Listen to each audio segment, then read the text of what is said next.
First thing I noticed when I got out of the airport was it was the middle of the night. It was 4 a.m. and there was a road that goes in front of the airport with a crosswalk, and there's no car in sight, and there's like 20 people here waiting to walk across this like 10-foot road with they're waiting for the green light, and I just kind of took for granted, like if this was in anywhere else, like if this is in Latin America or in Europe, there's no way anybody would wait, you know?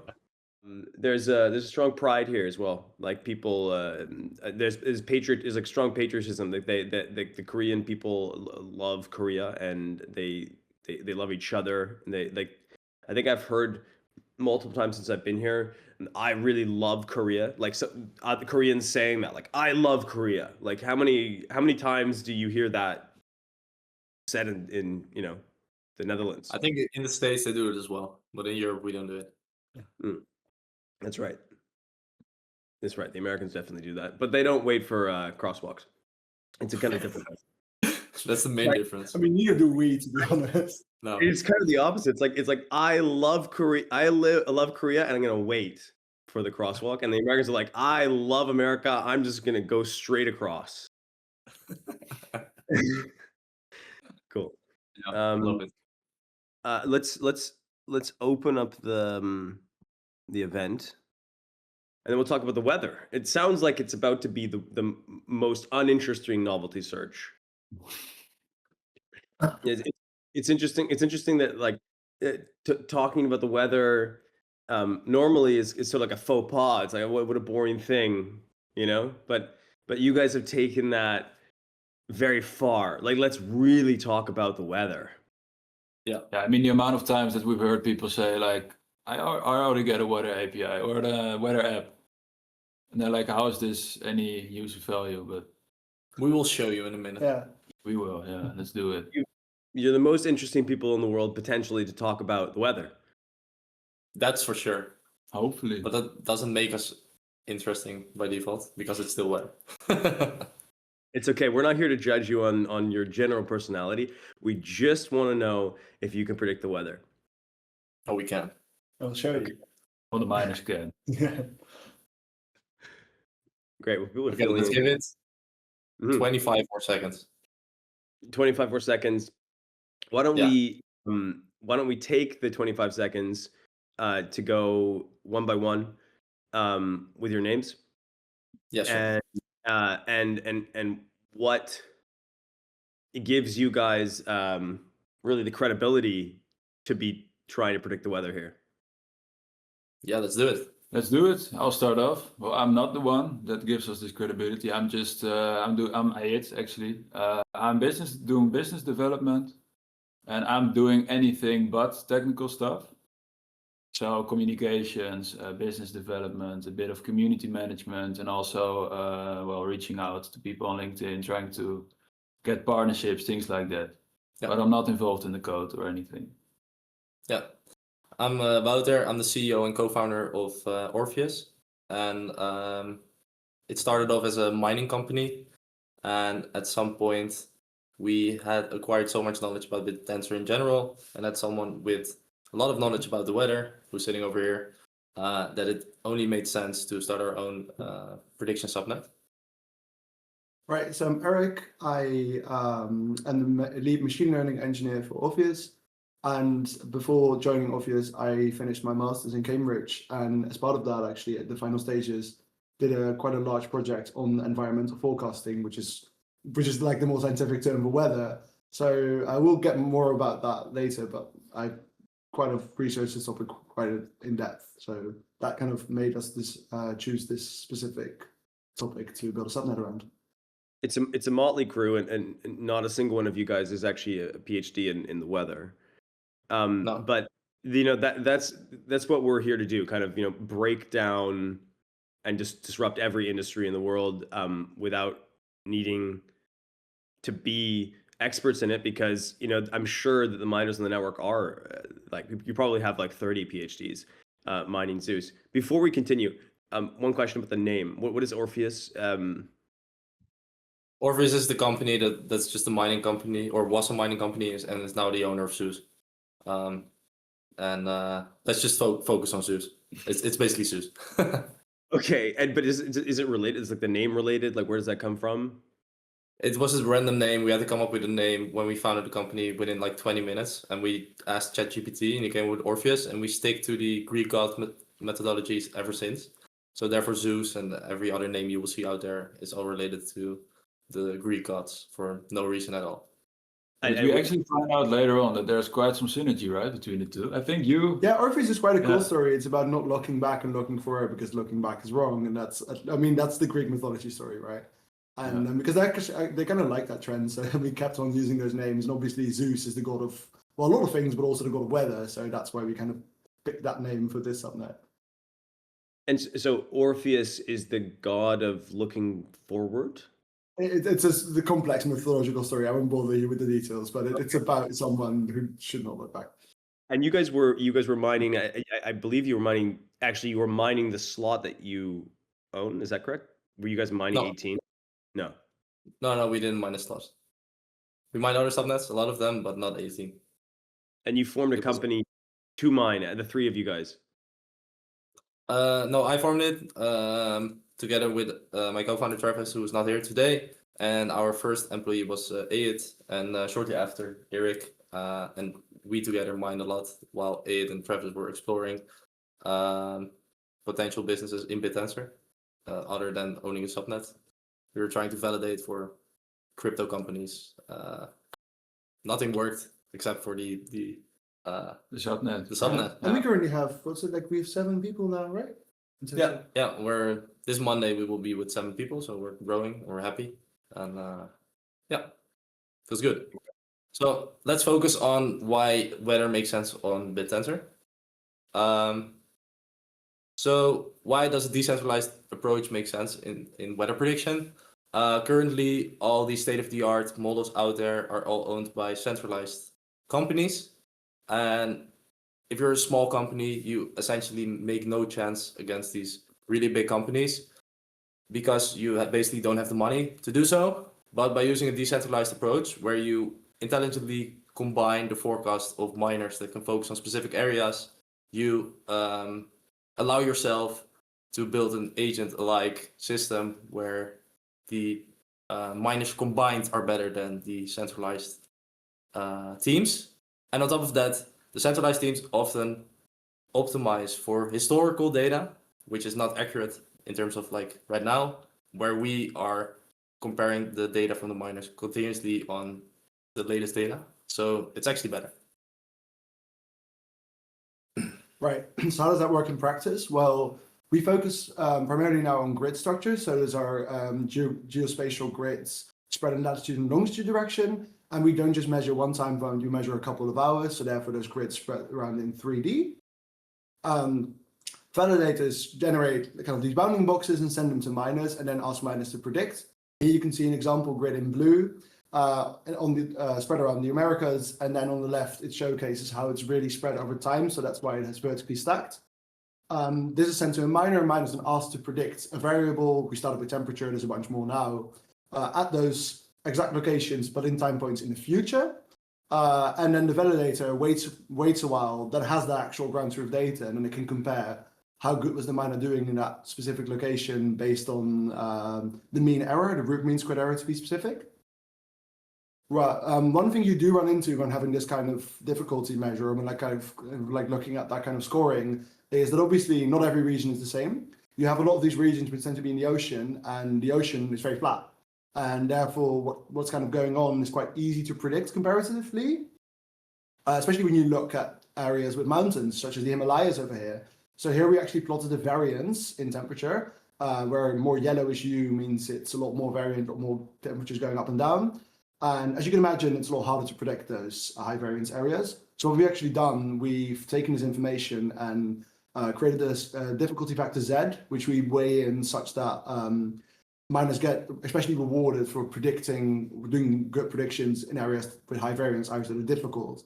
And it matters kind of less that they're really doing well in areas where it's really easy to predict, such as the middle of the ocean. In total, you kind of end up with this reward function. I really won't bother you all with all the mathematical details, but all you need to know is we focus on root mean squared error with your prediction or the miner prediction, and then kind of like the ground truth.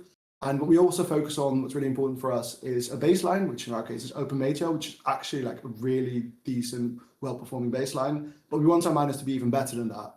So we look at how well does this baseline do and how well do our miners do in comparison, both based on root mean squared error. And then kind of that improvement is your score as a miner. And those improvements are then scaled to be within 0 to 1, such as the best miner will get a score of 1 and the worst will get a score of 0. But so we primarily focus on having the lowest error, but then compared to an actual baseline that's already industry standard. And our miners are doing actually really well on this. And you can also see the difficulty scoring in here with the letter Z. Yeah, so we've got a pretty good sense of how it works, but what our miners are actually doing. So we've been extensively discussing with them about all kinds of things. Sometimes you're just trying to solve their errors, and sometimes they're actually quite fruitful conversations. So what are they doing? Well, quite a few things. So for example, some of them are training new models. Some of them are fine-tuning existing models. And what most of them are doing is actually building smart systems to query models by location, time, and variable, or actually all three. And what the top miners do is all three of these. So what they do is they build a smart system to query models by location, and they train models where they feel like it's useful. They fine-tune existing models in certain regions, and this way they get a sophisticated system that does all three. And this is also how we ensure the best forecasts on the subnet. And what we do at Zeus is we scale one variable at a time. So we've built quite a modular subnet with clean code, which enables rapid scaling. And we tackle one variable at a time, and we move on to the next once the miners beat the baseline. And this method has proven to work. So miners are beating the state-of-the-art baseline on every variable. So we've got currently temperature, precipitation, wind, and dew point. And we really want to scale quickly. The next variable will be there within a week, probably. And then the next slide. So yeah, we're beating on every variable. Miners are beating the baseline, which is quite an intelligent API that queries the best open source national weather service models per location. So for example, the ICML in Europe and the NOAA in America. So this is quite a performance. Yeah, so here is a visualization of the performance of the miners. In gray, you see the baseline we talk about a lot. And in this visualization, lower is better. And if you look at the mean performance of our miners, on average, the miners perform better than this baseline in general. And then we kind of put something on top, which is the best recent performer. This is a metric where we basically have a track record of every miner and their performance on specific variables at specific locations at specific times. And then we intelligently query those miners based on their track record. And this allows us to generate an even lower error rate, which you see on the right side. So we're basically utilizing the decentralized approach to get a better result. If we then take that to precipitation, we see similar results where the mean miner is actually better than the baseline. But then this BRP metric is even lower and allows us to get like super good results. Yeah, I think it's good to add that this is analysis that we've done in the past. We've also analyzed the other variables, being dew point and wind. They're on our website in the Knowledge Hub. So how do we actually, as Zeus, capture all of these different specialized approaches? Well, what the Zeus API does is it intelligently selects the strongest performers. This is all about the best recent performer metric, which Wouter just referenced to. So the BRP identifies the miner with the lowest average root mean square error over a 24-hour rolling window for a given forecast period. This metric drives the validator's proxy's mixture of experts model, which always selects the miner with the strongest recent performance. by leveraging a decentralized network where miners specialize in different variables or regions. The API combines their expertise to provide more reliable forecasts than any single contributor. Yeah, so a topic within the weather world is doing on-the-grid versus off-the-grid forecasts. I think you actually have to do this. Yeah, Sorry. I can also, I mean, up to you, but yeah, so what we're focusing on now is basically the left side of the image here, which is on-the-grid data, like error 5 that we're using right now. And that data is equidistantly spread geographically. So it's a grid, as you can see the green points. They're regularly spaced, they're consistent intervals, and it's very much globally consistent. You have no missing data, and it's everywhere. This data actually comes not from direct station measurements, it comes from complex physics simulation models that are run by European agencies afterwards to kind of generate this data globally, and that makes it globally complete. And it's very useful if you want to train a large-scale forecasting model like a lot of academic partners and academic institutions do. But on the other hand, there's actually off-the-grid data, and this data has a lot of properties that make it slightly harder to handle, such as being unstructured or irregularly spaced. It can happen at wherever locations, and it's obviously not equally spread around the globe. As you can see, the red dots, there's a bunch of them in America, and there's about none of them in Africa.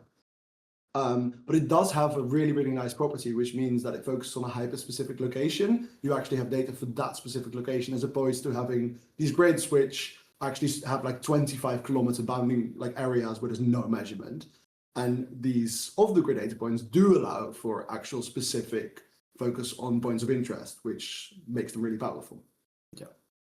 So currently we're using the on-the-grid approach, which is good because we can we incentivize miners globally to predict on every single location. However, if we now want a prediction for a specific location, such as, let's say, a Formula One grid, we now interpolate the predictions around this point, which result in suboptimal predictions if you want really good predictions for this specific locations.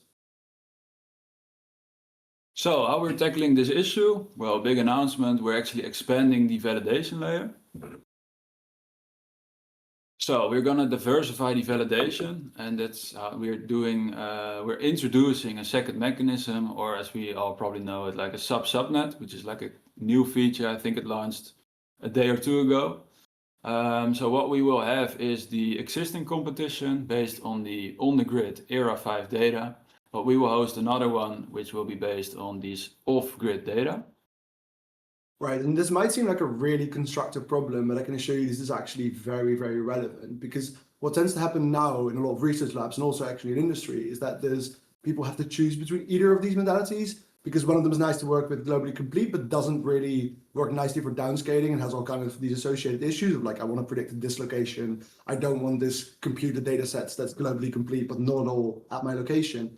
And the other data set, while being very, very specific, it has the problem that it's obviously biased towards Western and like developed areas, because I mean, you can see the spread of the red dots. They're not at all equally spread around. And if there's none near you, then you basically don't have whatever measurement. So right now it's kind of, a lot of people have to pick and choose. So if you were to be able to use both of them at the same time, and you could actually train your models like that, which is really a new pioneering research area, that would actually be really, really promising. And that's actually something I have quite some experience with. So before joining Orpheus, I did my thesis in Cambridge on this project, and we actually ended up getting such good results that this, with my supervisors, we presented this at ICML, so the International Conference on Machine Learning, last summer in Vancouver. It was actually about this topic, so taking these specific modalities on and off the grid and kind of showcasing how both of them are really important, how you really want to conjoin both to get the best predictions. And this was specifically with transformer models, but you can do all kinds of models. But it's really taught me how much of a research area it is out there and how much it is overlooked currently in specifically combining these modalities to get really, really much better forecasts that are both hyper-specifically local and downscale really well, but that also have the ability to forecast at any location and that don't have these built-in biases by having data sets, which are basically the US and America and like Europe. Yeah, and I want to emphasize, I think Eric's being a bit modest, like this ICML spotlight paper, this is a big deal. I believe it's the only one on this subject as well, and we really want to pioneer this with the subnet, pioneer this research direction. And it's a really hot topic in the weather forecasting space right now. And we're on the verge of doing so with the second sub-subnet, which is, I think it's amazing.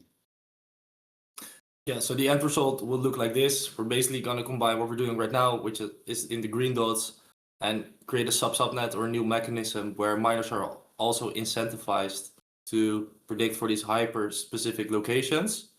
And eventually, sorry? If you go back a slide there, it seems like you guys are slightly biased, Amsterdam, or just like slightly 10 meters to the right of Amsterdam. Well, we actually picked real world locations from weather stations, and they tend to indeed Focus on capital cities, for example. Yeah. So you definitely see something like it. And we're currently actually exploring a potential partnership with decentralized networks that allow you to buy really cheap weather stations. So basically, this allows people to set up their own weather station at their specific location. And then we will incentivize our miners to predict on this specific location.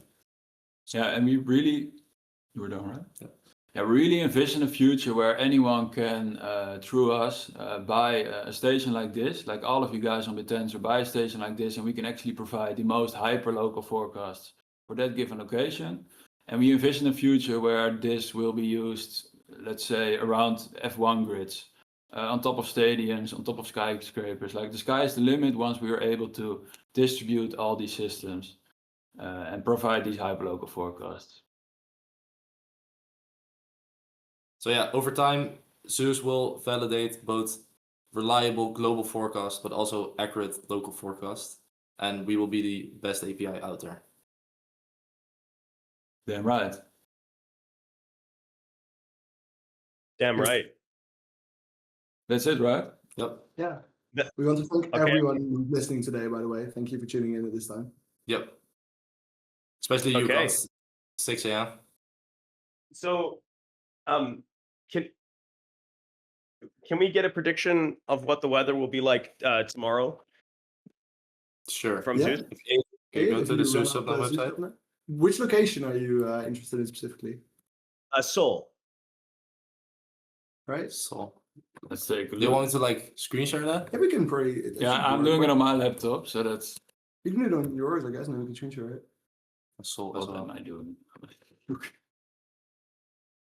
I put you. This is the hot seat now. We're gonna do a live demo. No, it's okay, man. Let's do it on the Yeah, shared if screen. we can do it on the That's screen, better, you right? guys will actually be able to see it, I guess. Really love this website. Very beautiful website. Stuff. Let's do it.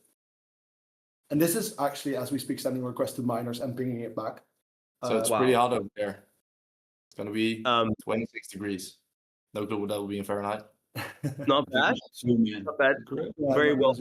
Also, just so you guys know, it's actually live in the sense that this has just sent through our validator a request to miners, which have actually predicted. To the BRP miner. Yeah, and the reason it's so fast is that recently, I think we forgot to mention this, but really recently, a tiny part of the incentive we made that you actually respond efficiently and in time, such that we can do cool stuff like this, so that we don't have to wait like the full 10-second timeout to get a prediction. We can actually do it in reasonable time. You can actually build a viable product, man.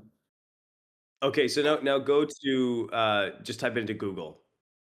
Weather and Seoul. Let's see if we can like answer some questions from the chat.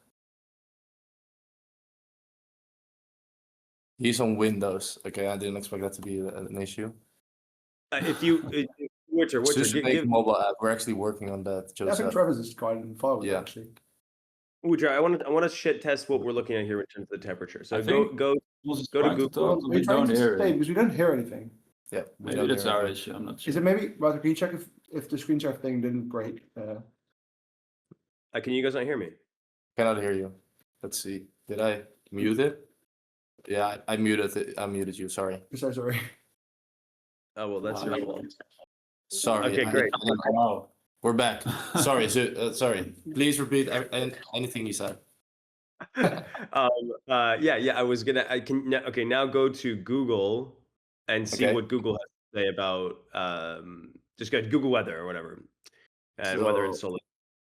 Weather. Oh fuck. Of course. Oh, tomorrow, right? Yeah. Is it now showing? Are you... Okay. So Is think it it's showing both quite- screens? Both No, we tabs? can't see it. We can't see it. What's it doing on here? Oh, sorry. Just do another tab. you can There see you it go. now. Okay, and does this line up? Yeah, I would that's say why it pretty now. much does. Yeah. So here it peaks at like somewhat above 25, and here it says 28. So we'll see who wins. Usually We'll we're like closer by 1 to 2 degrees, so that would like add up. Wow. If you can tell us tomorrow what the weather actually will be in degrees Celsius, So- I'm sure it will be closer to 26 on the peak than 28. We're So we confident. should definitely be going to Google and asking them to change their weather service because Absolutely. now, what do they use to get that? They're just using what is it, the EH and Well, so a lot of NOA. them are actually using, so the Open Meteor, which we're using as a baseline, asking our miners to beat, is actually the API that's used by a lot of like services. So like a lot of weather apps, maybe the one on iPhone as well, I think uses those kind of like APIs, and those APIs don't actually run any models themselves. Those APIs in turn just go to all the local weather stations, so the Dutch one, the European one, the American one, the French one, and they combine and aggregate their predictions into them. And we're kind of asking our miners to beat that. So by asking them Wow. to do this way more challenge, like it was a hard challenge to beat. Miners didn't beat it from day one, but eventually they actually managed to beat it, and then we have something which is state of the art. And the miners they have to beat all of the weather algorithms implemented by people that are in that region of the world, right? So no doubt, Absolutely. there's probably a team in New York City, for instance, and when you guys look at these key, you said you're working with key points. Are we still winning when it comes to places like these key point places that you were mentioning? Do we know that information? You mean like the off the grid, like the hyper specific locations?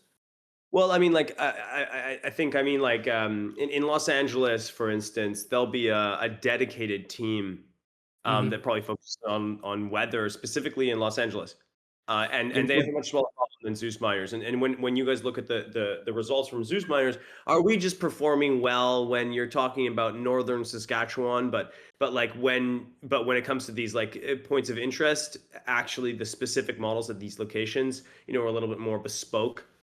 Mhm. Well, basically the grid is pretty wide, but if we benchmark against this wide grid, we currently outperform every single model or combining model out there. However, we also want to beat people on hyper-specific locations, so therefore we're introducing the sub-subnets, and we're confident that we will also beat them on these specific locations.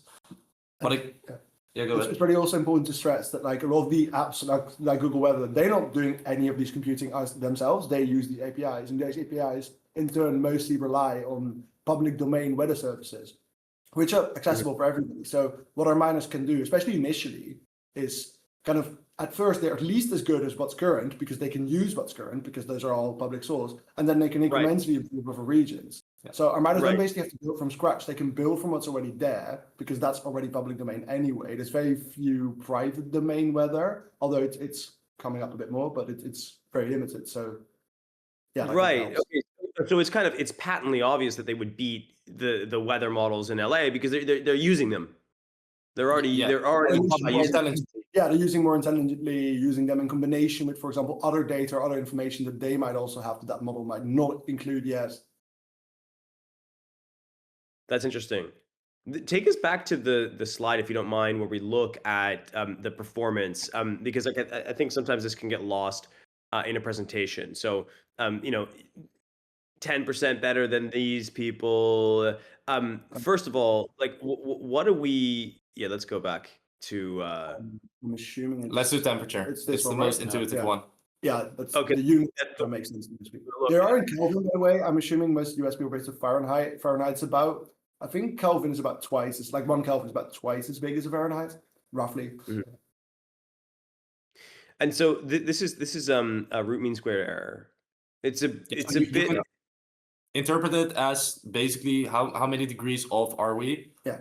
So if you look at the 0 to 1 day forecast, so basically if we ask a miner right now to forecast for in 24 hours, they on average on other APIs do above 1 degree difference, and our miners, and especially the BRP, is significantly below that. So Right. I would say 0.75 or something like that. Yeah, maybe it worked for people not in that area, but like why root mean squared error? It's basically literally just how much are you off. The only thing is that if you did that on average, you would kind of be canceling positive and negatives. That's why you square them first, add them up, then take the root again. So the unit of measurement is very much still just how much are you off, just in a way where you're not accidentally canceling out stuff.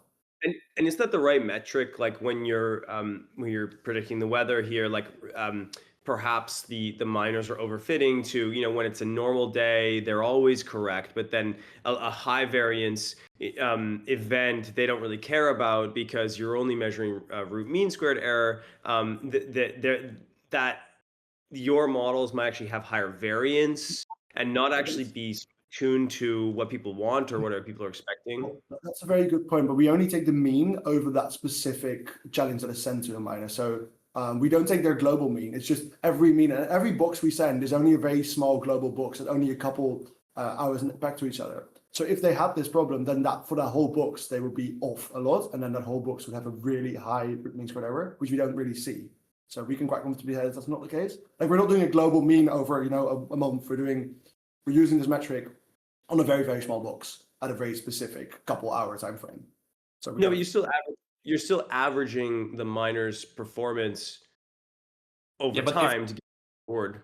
No, exactly. But if the actual prediction is not so hard to do, the baseline we measure against will also be lower. So we're averaging both the easy predictions for the baseline and for our miners. So it's just a relative metric. The actual 1 Kelvin difference doesn't really say too much. It's all about like the relative difference, and you just want to like maximize this. When you guys talk about, yeah, kind of, I'm perhaps I should get someone that's better at statistics up on stage. Like, but then, like for instance, you can potentially as an application for customers. What really matters is that you're never really wrong. Like so your max variance is I mean, I'm not saying this is necessarily the case, but like if I wake up tomorrow and it's snowing in Seoul, that's something that the local news station cares about never happening. But because that's an anomalous event, somebody that's optimizing for root mean squared error may never care about that anomaly. And so their models will overfit to the consistent weather of Seoul.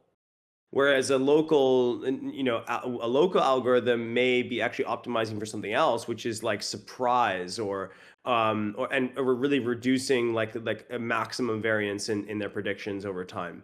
Have you guys? Does that make sense? Yeah, it definitely makes sense. Well, 2 things there. Firstly, root mean squared error is like the metric used for so all the big models, both the ones done by like academic institutions as well as like the GraphCast and Aurora, which are done by like Google and stuff like that. They all are like their metric is root mean squared error. So like it's basically what all of them are optimized for, at least the ones that I know of. And secondly, as well, the one thing about it not actually being the mean is that it is a square first. So actual like large differences in a single point get get squared. So and then you do take the average, but like that's not mathematically identical. Like you can interpret it as like how many degrees are you off? But if you were off at one specific location, like 10, that would square to 100. And if you average that, that would actually influence you substantially. Yeah, right. It would basically result you getting a 0 score versus the miner that did actually predict the event correct or close to correct, who got like a 1 score. And just a couple 0 scores after each other, you'll be kicked out of the competition. So you're actually incentivized to do it really well. Cool. And on top of that, in this slide I currently show, you also see that in the regions where the variance is higher, we actually incentivize miners to be better. That's what we're trying to do with this set score. It doesn't take into account the extreme cases you're talking about, but this is like taken care of by default by the RMSE metric. I mean, it's very unique in Bittensor for teams to be able to get a network to work where there's potentially collaboration and a whole bunch of miners that are working on different aspects of the problem. Like there's a nice quality of your guys' problem where it is very compartmentalized, right? Your algorithm Absolutely. makes a grid, right? Which is like it's not the case in like intelligence pre-training, right? There's you care about the overall score primarily. You can't really make a mixtures model of like 10,000 different large language models. It's just too slow. But you guys have this nice compartmentalization, and so it sounds like a lot of where you're going is getting way more sophisticated about that compartmentalization, not just from this grid being variance, but also purely well-defined points of interests that and like you're getting more and more detail here. Can we go look at your incentive curve, like and so what it looks like on tau stats, and just Sure. let's look at some incentive curve porn. Yeah, but just getting on the previous one, you hit it on spot on the nail. That's exactly why this problem lends itself really well to Bittensor. That's actually why, like when I was describing the research I did previously, they were like, that sounds perfect for a subnet because it's like really the kind of problem that compartmentalizes really well, but then also it's actually leading instead of the art. And you have the nice aspect where like you're predicting the future, so like good luck gaming that. Like it's literally, it hasn't happened yet, so like you don't have to worry about people doing like lookups, cheating. Like it's literally the future. So like good luck with any aspect. Take us through an analysis of this curve. What do you guys see for the in the competition when you look at this? Yeah, so Like, what do you? we are aware of the fact that the incentive curve is pretty flat. We were thinking previously about setting it to a winner takes all, but basically because of the huge amount of requests we want to be able to handle through our API, we decided that we're okay with miners spinning up like multiple services with the same model, because then we basically can handle more traffic. So therefore we're okay with the flatline curve, and the competition is like pretty close to each other. So all the miners are really close to each other. So we do not expect anything else. However, we're not like too happy with it. We will keep like building on making it better and incentivizing miners to be the best and getting like a more crazy score. But up until this point, we feel like this is the best method. And this suggests, right, that there's certainly, I mean, you can see, right, the cold key distribution, the miners are not hiding. Like there's probably one guy who has at least 25% of the network here. absolutely. And this suggests, and also like a lot of immune keys, it suggests that there's a bit of a game of cycling registrations in order to like kind of run many statistical samples, like, or run many trials. Like I'm just going to throw up a newly tweaked thing, and that can be positive sometimes in design. Is that what you guys see in practice? That like what miners are doing is basically coming up with a new method, registering a whole bunch of keys, and then tweaking those methods. Like how do you guys measure the variance in the performance of the miners? And like is there a potential for like the miners are actually using the network to train, like they're tweaking some hyperparameters and then just throwing things up onto the network and then just waiting to see what sticks? Well, we are tracking the BRP metric a lot because we want to like optimize our API. And basically what we see is that we see a bunch of groups, and each one of them basically is the best in a single variable. We also really try to communicate with the miners that they don't like over-register specifically on their key, because we want to like keep the best miner for every single variable. And we've also previously like interrupted. Basically, we set the registration cost a little bit higher because we saw miners like massively registering miners and kicking out people that were beating state of the art on another variable. And maybe also to add some more to that, we previously, because we're predicting the future, we have to wait until we can score a miner. So initially we had quite a large immunity period, but then actually Wouter and I did a lot of analysis, like how short can we get the immunity period? Because ideally we don't want people predicted for 4 days, just because otherwise we can't score them. And we actually we use like the alpha that scales like how much the next prediction matters for your mean score slightly, just so we can get a shorter immunity period to make sure that people don't kind of focus on that as opposed to actually focusing on the content of the subnet. So right now I think it's 1 day that we set it to. Yeah, we set it to 1 day, and there's this adjustment alpha value, which basically, as Eric said, determines how much your new score updates your old score. And we set this pretty high for the first 24 hours, and then it goes down to like a really low value, so that eventually you will grow to your ultimate true score. And it also allows you to grow an incentive really fast without being deregistered or setting an insane immunity period. And we did a notebook demonstration of how like the current values definitely allow you to be competitive within the immunity period while keeping the immunity period short, so you don't get people abusing it for all kinds of aspects. Yeah.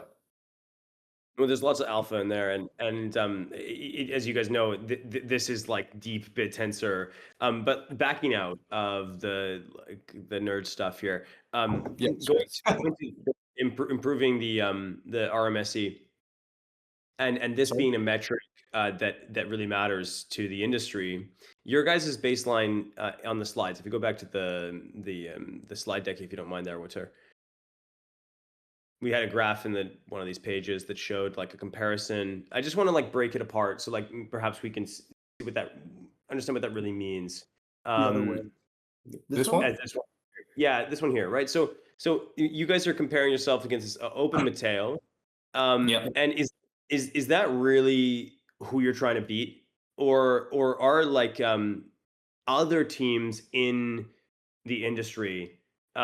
Like for instance, like a pay to play service that would go to F1, for instance, and be like, hey, like we'll get you the best predictions. You know, when you're making this comparison, is this the right baseline? What are those numbers? Like, how are they doing? Should I take it up first? Yeah, sure. So right now, obviously, we are about to introduce the specific location, but it's not part of the subnet yet. So for right now, focusing on global grids, Opentensor very much is the right baseline because it essentially aggregates all the local forecast and a couple of really big lab, large scale models, picking the best one of that free location, or at least they're like what they think the best one is. So for like a global, it's very much the right baseline. When we start introducing these like specific locations, then that might be up to you. But wait, so in the grid from the perspective of the grid, what you guys are showing here is truly state of the art. Like this is nobody can produce this chart except Zeus. As far as we can tell, definitely not. Most of the state-of-the-art performance metrics are all based on individual models, where this is about intelligently combining outputs, which is not a thing that is like measured a lot. But as far as we could tell, this was the best baseline we could find, and we're significantly outperforming it. And as far as we can tell, we're beating it. And so that means that you guys you've gone to neural IPS, or you're going to neural IPS. Is that correct? It's the same. Okay. Okay. And it's like the neural IPS for weather, and you know, I'm sure there's a whole bunch of other teams out there that are you know, training machine learning models that have publicly open source data. This is more accurate than their models. Well, in general, what has happened is that they train a model, but already Opentensor uses. I mean, obviously, if they train it, you know, this year, it might not be included, but like, or like if they train it really recently, but like Opentensor already has a lot of these like graph cards, which originally came from research, and these kind of models in there, and because that's a baseline, we are beating those kind of by like definition. Okay. Yes, I would, and especially by combining them, because especially in academia, it's not like the focus is usually just, and that's something about to highlight initially. You have this frozen data set where you take a frozen year as like your validation set, and you want to get the lowest root mean squared error on that. Whereas we're focusing on like what's actually like happening now, and that's not really the focus of most of these like more academic focus models. So there's in general like because we focus on it more and we reward for it, it tends to perform better on that. And okay, but that's an open model. That's an open model. It's an open forecasting. Like they have all the it's free to use. But in this space, there must be other like for-profit, you know, hardcore motherfuckers out there trying to beat the baseline and monetizing that edge, right? Because that goes to, I mean, we're going to get to that in a second, but it's valuable information. Yeah. Can we show that as well? Like, is there a way for you guys to stand up and take a snipe shot at what, who else is saying this on the in the world? And so basically what would happen in that case is that one of these closed source models is used as additional source for one of the models that are used to do the global predictions. And as we said before, this is the best baseline we could find out there. If there's something else that works better, we're happy to like compare it, and we are quite confident that we will beat it as well, because the improvement is quite significant. Opentensor is like necessarily open, so it's not a proprietary service as far as I understand. You guys just query it and it gives you some results. So they're not paying. I guess what I'm saying is, if I want to go and pay for this graph, and there's another maybe a Norse god of weather company that they think they're way better than you guys. Maybe they're mining on Bittensor. I don't know. What are those teams saying? And and what I'm saying is, like, is this really the proper baseline when you're taking this to enterprise? I think especially on global grids it is, because there isn't actually any of I know of for the best models doing global forecasts are models coming from academia or like Google research, which is quote unquote academia, but like these kind of labs that make these models are, and those are included in Opentensor, are like the state of the art for global forecasting. There might very well be proprietary companies which, I don't know, have the best forecast at this specific F1 track because they have like measurement devices there, which we don't have. So that's why we don't yet have. So that's why we're expanding into that domain. But in the global domain, which is where this graph comes from, the best models are the ones that are open source. Yeah. Or sometimes the models itself are not open source, but the actual forecast is open sourced. So, for example, in Europe, you have a weather station, and they actually open source their forecast. Our miners are definitely utilizing those forecasts and combining it somehow with like other predictions or other models. But those guys are beating the state of the art in terms of models, and the actual outputs are open sourced. So yes, to answer your question, yes, this is the right baseline. Absolutely. And when for these like proprietary teams, you said that they have different metrics, but they also have different sensors. I mean, like, surely there's no company in the world that actually has sensors globally, or are there actual private weather sensors set up by these teams, these like private labs in every country of the world and every grid? No. So those are indeed more local, and that's exactly what we meant. Where like the best global ones are open source ones, because there is no proprietary one that has them everywhere. But if you look at specific locations, then you do have parties. And those specific locations, especially locations that are tied to certain industries, so like all the F1 tracks, all the football stadiums, like that kind of, then you get obviously private parties which have like measurement devices there, but there's obviously none that have the capacity that like the European and American like government institutions for like environmental measurement do. You guys talked about potentially getting the miners to set up that data or buy that data or get access to that data. How are you thinking about that problem? This is about the sub-subnet, right? Yeah. The additional mechanism. No, actually, maybe. We just specifically about how, like, in order to win when it comes to a very specific location, it seems like in order to be the most sophisticated in New York, for instance, you'd need like custom on the ground weather devices.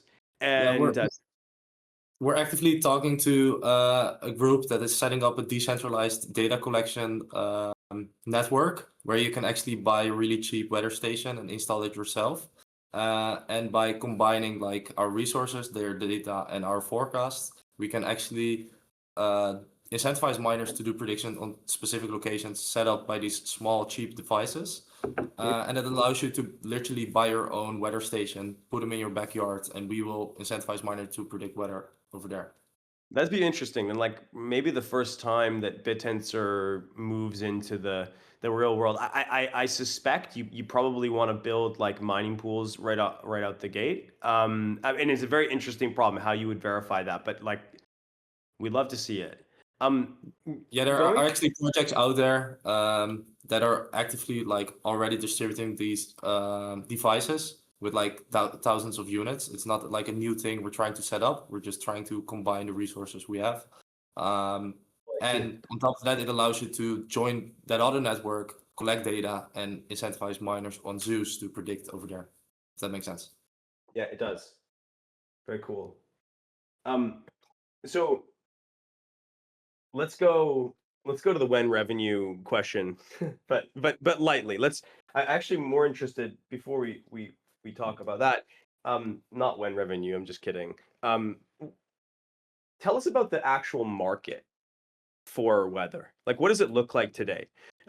Who's I understand there's people that are trading commodities potentially, and they really care. Who's going to buy weather data? Is it local news stations? There's actually so many industries that utilize weather data. It's kind of hard to pinpoint the most important one. We decided that we want to focus on commodity traders, energy traders, banks, which will obviously be the ones willing to pay the most. But there are actually so much niche use cases for weather data. Like people advertise on weather data. Aviation uses a lot of weather data. Sports uses a lot of weather data, and there are like so much more. So yeah, there's lots of directions we can go into. Yeah, and the most interesting one for me personally is the energy trading, because due to the increasing amount of green energy with like solar panels and wind turbines, it is also an increasing market to predict the weather and therefore predict this energy, because energy prices go up and down more and more, fluctuate more as the amount of green energy grows. So it's a growing market, and it's always interesting to jump on a growing market rather than an already established market. So basically, if I mean that makes sense, right? If it's really hot in Austin, Texas, everybody turns on their AC, right? So if it's that extra degree, and you're in the business of trading, I guess, energy credits or yeah, Austin mentioned for you, Rob. I mentioned I was and also because it's hot as hell, and I've been there, and it's terrible, and the AC is a super requirement. Yeah, that's cool. So that's an obvious one, right? So like we have a really hot day in Dallas, and we need to trade energy credits there. People need this data, and like that's a sophisticated market, and no doubt millions, if not billions, of dollars move. Absolutely. There's commodity prices, and I suppose also if you're predicting the weather far enough into the future, there's also like things like grains. Like, you tell us a little bit more about. Sorry, I shouldn't answer your question for you, but like give us some more examples of where.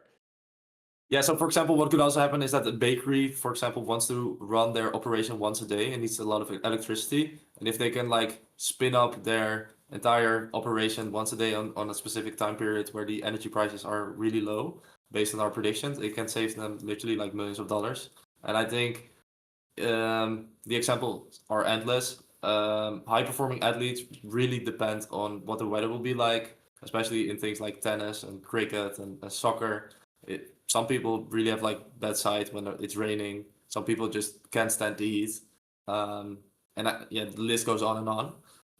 And for us, it's just probably important to focus on one of the markets, and we decided to go with the energy market, just because people were reaching out to us from the energy market area, nothing else. I also read a paper quite recently, and there was an interesting metric. It says that utility managers only in the US, they save $500 million every year just by improving their weather forecasting model, in knowing when to run certain operations and do this energy efficient, which is a staggering amount, right? For just in the US. Interesting. When it comes to these specific points of interest, is the future plan here that somebody can come to the network and actually put that point of interest on the map, so to speak, and Zeus will drive the miners to performing well on that in that domain. Like we care about this F1 track because Yeah. that's where and so like in Monaco you can go and sell to the Monaco F1 because you're like, hey, like it's a $100,000 a year subscription, but we will get you the best accuracy. Yeah, so first of all, people can in the future buy their own device, and we will start predicting the weather over there. We are now using a difficulty grid that incentivizes miner to predict better in more difficult areas, but we can also like turn this around and make it more of a grid based on market needs and incentivize miners to predict better over there. So yeah, definitely we can do that by adjusting this map. We could even do this on another sub-subnet in the future, who knows? The business subnet. Mechanics they were called, right? Or Yeah, Mechanism? mechanisms? I think they changed the name. It's a good point for just me to we're calling them mechanisms, like so subnets have mechanisms instead of sub-subnets. Just it makes sense and it's actually very correct. So it's important to mention here just for the crowd also that when you have sub-subnets, you can't have UID pressure. So you guys have UID pressure because of the you can see the immune keys, and then you can see the cycling that's occurring, lots of registrations. So sub-subnets won't work for you guys because one mechanism will push out all the miners from another mechanism. Something to keep in mind. So so you probably will want to winner takes all then after all. Yeah, or like top N. We're gonna be exploring how this works in an elegant way over the next couple of weeks. By the way, I think they're doing the upgrade right now, literally as I speak, which is exciting. Cool. And okay, so really beautiful presentation, and so right now Zeus is an open platform. People can come to Zeus, they can use this, they can pay for it. Is that correct? Yeah. We do have an onboarding because we don't want people to use it out of the blue to prevent relay mining, basically. But you can use our dashboard to predict the weather in Seoul, for example. And if you're a serious client, then contact us and we will definitely onboard you. For sure. Yeah. It looks like the upgrade was a success. So everyone can go away from the call and make their sub-subnets and deregister subnets as well as we speak. That's happening. The deregistration is also part of the upgrade. Yes. Awesome. It's a fairly large upgrade. We're at 320. Okay, but that's not for here. And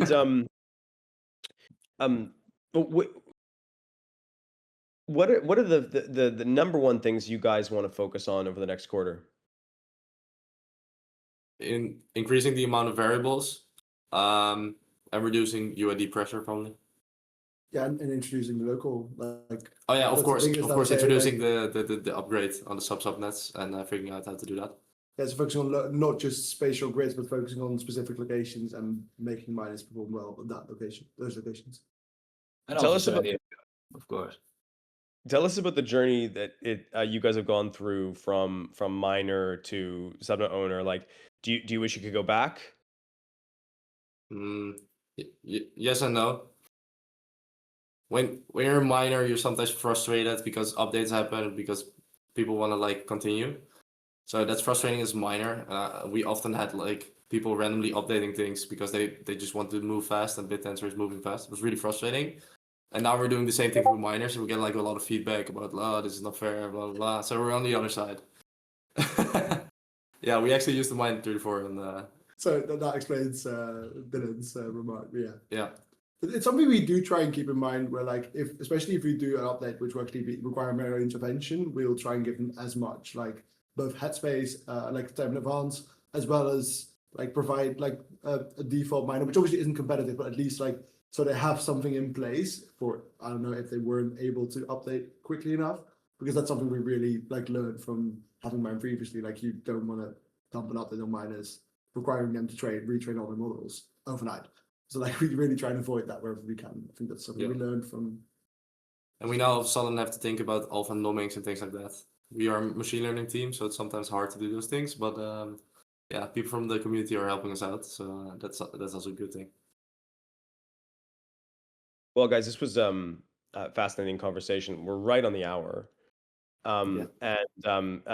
Unless we want to dive more, I mean, in some sense, this problem is perfectly designed for Bittensor, right? You have real ground truth data. You have a distributed problem, and when people ask about Bittensor, they're always surprised that we do really well on these kind of problems because you're a decentralized AI protocol. But the fact that we're winning in this field as well, like you guys showed on your stats, that we really are the best in the world. I really hope that gets out there to your customers and that we can actually get use cases in dog food. Zeus, this is an awesome presentation. Thanks, guys, for coming onto the call and going deep into it. Perfect. Thank you so much. Thank you for having us on and creating Bittensor, because that allows us to build this amazing thing. Let's continue to thanks build it. everyone in the audience as well. Thanks, Do you audience. want to answer some questions, or are we? If there's any questions, let's do that. Yeah, okay. Let's do 3. Okay, let's do 3. Okay, I'll try to ask them. So people put them into the chat if they still have them. So while we still have a bit more time. I see a lot of fire. Yeah, I was going to say, well, that isn't just an exciting emote. I think Dennis trying to do Dutch, but There's for Manifold. Probably something about Austin. maybe any questions we've missed that were during the presentation. We couldn't actually see the chat, so maybe some old questions. Nederland. How are miners over distributed between the two mechanisms? This is something we still have to figure out. But I think we should mention like the one what's currently like the on the grid. Obviously, that will stay very important. I would say initially that will stay the majority, right? Like Absolutely. when we pioneer something, we're also like we try and test it, but obviously like it's new, so we're not gonna make that like all the alpha. Like obviously what we know works will stay the majority, and then we can. I mean, we do the same when we introduce a new variable. We introduce it at slightly lower frequency just to see if it all works well, and then we scale it up slightly once people actually know what we're doing with it. This is a comment that I think there's a concerned person with the mechanism saying something about you guys reward the speed at which responses are made. Yeah, so something like that. We did that recently, but it's first of all, we should stress it's a small fraction of the reward, and we'll probably shrink how much it weighs even more, just because it shouldn't be the majority, and it isn't. Like the majority is still, are you the best miner? Are you performing the best predictions? It's just that we notice that like something will take very long, or we notice like we want an API that's both really fast and it's both fast globally. We notice a lot of miners were quite fast at the same data center as a validator was. And that's not really useful for a product that has a single point of failure, and it means that you're a very slow product everywhere that isn't Frankfurt, Germany. So ideally, we didn't want that anymore, and therefore we've incentivized it now, but it isn't like it's a part, like a small part of the incentive by RMSE. Yeah. Also, one comment. I think this was actually someone talking about the BRP, and then a comment on that about that the best miner, which would be like the best recent performer, is not only about RMSE but also about response time. But the BRP actually only measures the RMSE. Yeah. So the BRP, the best recent performer, which is how the subnet captures all of the value, is not about the response time at all. Oh. But So there is an aspect of response time. Is that correct? There's a small aspect. There's a small aspect of response time. It's a small aspect of the reward, and it's not an aspect at all in the BRP. I would suggest making it just a thresholded value, so like you have to respond within 5 seconds, rather than making it a continuous value, because with a flat incentive curve like you guys have, people will just compete on that to make small improvements because it's so flat, right? That they can reduce the performance of their algorithms while. But the issue with thresholding is with the inherent nature of networking. It's like either you have to set the threshold quite high, because otherwise you're half the time penalizing people for just something that might be out of their control for that specific challenge. But if you set it quite high, you get slow responses, and we can't build the product like we just showed. And if you set it too strict, you're going to get in scenarios where like it's very much all or nothing.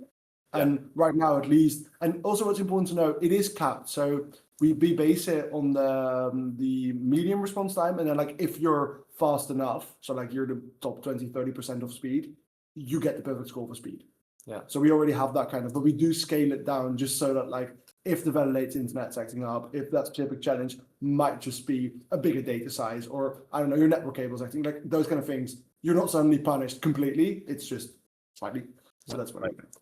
Right. It does. I think as if the threshold is already there. Although if you initially look at it, it might not feel like it. But if you're just like a little bit above average, you already get a score of 1. So it isn't that big of a deal, and it's also a small part of the incentive. So I think that this is a good reason to use no UID pressure and potentially look at. I mean, one of the things that you guys said, just getting into the inside baseball of incentive mechanisms, like you said that you want to have more miners. So that you can actually have a product running on top of the miners, and what you're not always getting what you think you're getting there, because what happens is obviously one miner has 25% of the keys, so you think that you're incentivizing 256 endpoints that can potentially load balance the responses or the requests, but in fact you actually still have 7 endpoints, and also, is that really the way in which you guys want to scale? And in fact, it would be much better if you had a dedicated side of the network with low UID pressure, which was just purely for inference speed, that was supposed to have exactly the same score as like this miner over here, or something like that. And I think that it's all these things, like the fact that you guys are already state of the art. With these like micro things, but I think that you could improve in terms of the mechanism is incredible, right? Like you guys could go all the way to like Bittensor subnets are exponential, right? It's like you're being state of the art, but next tweak and now it's like you're so far ahead of the state of the art that there's no absolutely. I agree. I think the only reason that it is as it is, we're just iteratively trying to improve. We're always open to suggestions. Every single time a miner suggests something, we of course take it with like a grain of salt, because they always want to be at the top. But if it's actually like sensible, we try to implement it, put it on the board. It will take a while because we have to like do some analysis, but we're open for discussions. And if anyone from the chat or you has like potential improvement, we will definitely look into it. And we're, as I said, like open to improvement, because that is what we're doing like all the time. Yeah, I mean, this feature was also implemented like 4 days ago. Yeah, 3 days ago. nothing set in stone. We changed the ratios depending on how subnets. Ratios, I mean, like what challenge is most important, how much everything weighs. Like we continuously try and tweak it so it's perfect for the state right now. Because obviously you can't know those things in advance. You can do your best at estimating. But